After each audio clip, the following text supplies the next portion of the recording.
سو اس میں میڈیکلی ہم 3 لیولز پہ ڈیوائڈ کرتے ہیں. سو پری ٹیسٹیکولر, ٹیسٹیکولر اور پوسٹ ٹیسٹیکولر. تو یہ سمپل ایک آسان اپروچ اس کا یہ. پری ٹیسٹیکولر جتنے بھی وجوہات ہیں وہ ہارمونل ہوتے ہیں. وہ پیچوٹری گلینڈ جو ہمارا دماغ میں بناتا ہے ہارمونز, وہاں سے اگر ہم شروع کریں تو اس کے ہارمونز میں جو ہے وہ بہت سارے آپ کو پتہ ہے FSH شامل ہے, LH شامل ہے, اور اس وقت پرولیکٹن بہت امپورٹنٹ اس میں ہارمونز ہے.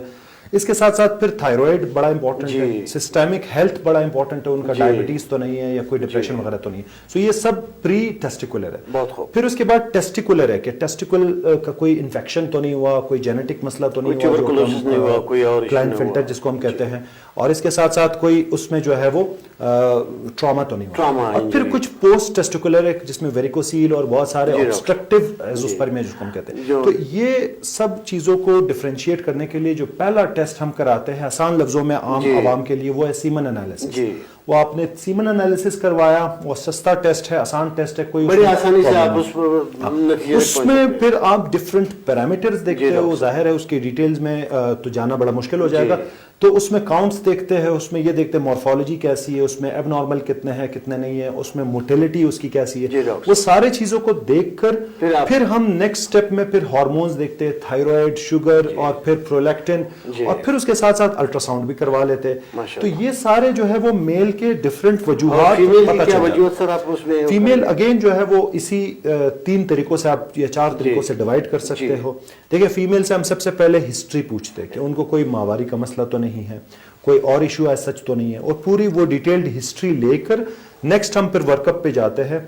ورک اپ میں اگین پیچوٹری گلینڈ سے شروع کر کے, تھائرائڈ سے شروع کر کے, پیچوٹری میں پرولیکٹن سب سے امپورٹنٹ ہارمون ہے, پھر تھائرائڈ میں TSH کرواتے ہیں, اور ماہواری کے دوسرے تیسرے دن جو ہے وہ FSH, LH اور کچھ میں AMH کا لیول ہم کرواتے ہیں. تو اس کا مطلب یہ کہ کچھ ہارمونز کے ٹیسٹ ہے وہ کروا کر, اور پھر اس کے ساتھ ساتھ جو ہے وہ الٹرا ساؤنڈ جس میں جو بچہ دانی ہے, اور اس کے ساتھ ساتھ جو انڈا دانی ہے جس کو ہم اووریز کہتے ہیں, اور ٹیوبز, کہ کوئی ٹیوب میں مسئلہ تو نہیں ہے. اینڈ دین ایک ٹیسٹ اور آتا ہے کہ ٹیوب کی جو ہے وہ بلاکیج, یا کسی میں کوئی پرانی کوئی سرجری وغیرہ اگر ہو گئی ہو, انفیکشن ہو گیا ہو, تو اس کو ہم HSG کہتے ہیں. وہ تو بیسک بات یہی ہوئی کہ ہم نے وجہ پتہ لگانا ہے کہ کیا ان کو تھائرائڈ کی وجہ سے, پرولیکٹن کی وجہ سے, کسی ہارمونز کی وجہ سے ہے, یا ان کو کوئی پولیسسٹک اووریز کی وجہ سے ہے, یا کوئی ان کو انڈومیٹریوسس یا پولپ جس کو ہم کہتے ہیں انڈومیٹریل پولپ کی وجہ سے, فائبرائڈ کی وجہ سے ہے, یا پھر کوئی ہو سکتا ہے سروائکل ایشو ہو, یا کوئی ہو سکتا ہے کہ انفیکشن ہو.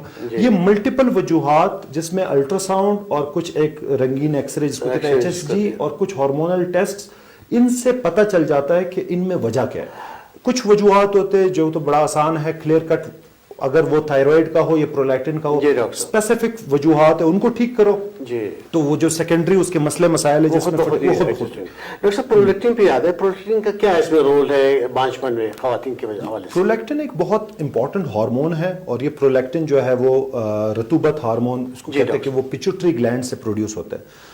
تو اس کا ریز ہونے کے ملٹیپل وجوہات ہیں جس میں کچھ دوائیاں بھی شامل ہے, کچھ بیماریاں بھی شامل ہے, اور کبھی کبھی پیچوٹری گلینڈ میں ایک ایڈینوما ہو جاتا ہے جس کو ہم رسولی یا دانہ یا ٹیومر کہتے ہیں. اب جب پرولیکٹینوما جس کو ہم کہتے ہیں, یہ وہ دانہ ہے جو پیچوٹری گلینڈ سے یہ بنتا ہے.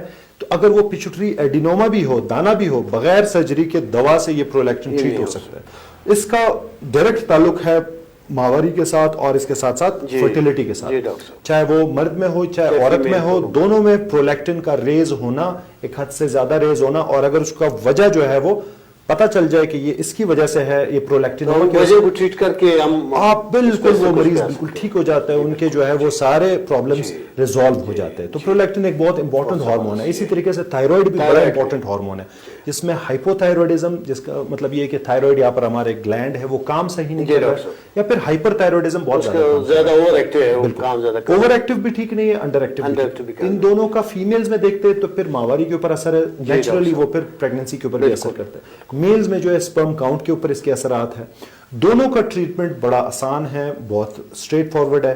تو یہ دونوں کا ٹریٹمنٹ کروائیں گے تو پھر فرٹیلیٹی کی جو اسپیشلائز ٹریٹمنٹ ہے اس کی پھر ضرورت ہی نہیں پڑتی. تو یہ دو ایک امپورٹنٹ میں نے سائڈ پہ آپ کو یہ دو بتایا. کچھ اور بھی ہارمونل ایشوز ہو سکتے, اور موٹاپا اور ڈائبٹیز بہت بڑا رول ہے ڈاکٹر صاحب. دیکھیں موٹاپا اور ڈائبٹیز بذات خود جو ہے وہ یہ فیمیلز میں اگر دیکھیں تو وہ ماواری کا ایک بہت بڑا سبب یہ بنتے ہیں، کیونکہ موٹاپے کی وجہ سے اور انسولین ریزسٹنس کی وجہ سے آگے پھر پولیسسٹک اووریز ہو سکتی ہے، وہ آگے سے جو ہے وہ پھر انفرٹیلٹی کا یا یہ سب فرٹیلٹی کا بہت بڑا کاز ہے، بے اولادی کا بہت بڑا کاز ہے۔ چہرے پہ جو حالات ہے خواتین کی ملٹی اوورین کوئی ایشو ہے، یہی اسی کو ہم پولیسسٹک کہتے ہیں، جس میں ماواری کا ایشو ہے، چہرے پہ بالوں کا ایشو ہے، اور ماواری کے ساتھ ساتھ ان کو سب فرٹیلٹی یا بے اولادی کا مسئلہ ہے۔ تو یہ بڑا ایک امپورٹنٹ ہوتا ہے کہ ہمارے ایز اے ڈاکٹر، میں ایز اے اینڈوکرینالوجسٹ اگر ڈیل کروں تو میل فیمیل دونوں کو ڈیل کروں، ان کے ڈفرنٹ کازز کو لے کر چلوں اور پتہ لگاؤں کہ کیوں ہوا ہے۔ یہ تو ایک سمٹم ہے نا کہ بے اولادی ہو رہی ہے، پہلے تو بے اولادی کو ڈیفائن کرے کہ واقعی میں بے اولادی ہے بھی ہے، اور میل کی وجہ سے 3 مہینے کے بعد وہ آ جائے اور بے اولادی کو کہے، پھر اس کے بعد ہسٹری اور فزیکل ایگزامینیشن اور لیبارٹری ٹیسٹ الٹرا ساؤنڈ کے بعد پھر ہم کنکلوژن پہ آتے ہیں کہ بھائی ان کو یہ وجوہات ہیں، اور کبھی کبھی دونوں کے وجوہات ہوتے ہیں، سپرم کاؤنٹ کے بھی مسئلے ہوتے ہیں اور فیمیل میں پولیسسٹک ہوتے ہیں، تو دونوں کو لے کے چلنا ہوتا ہے، اور پھر ٹریٹمنٹ اسی حساب سے۔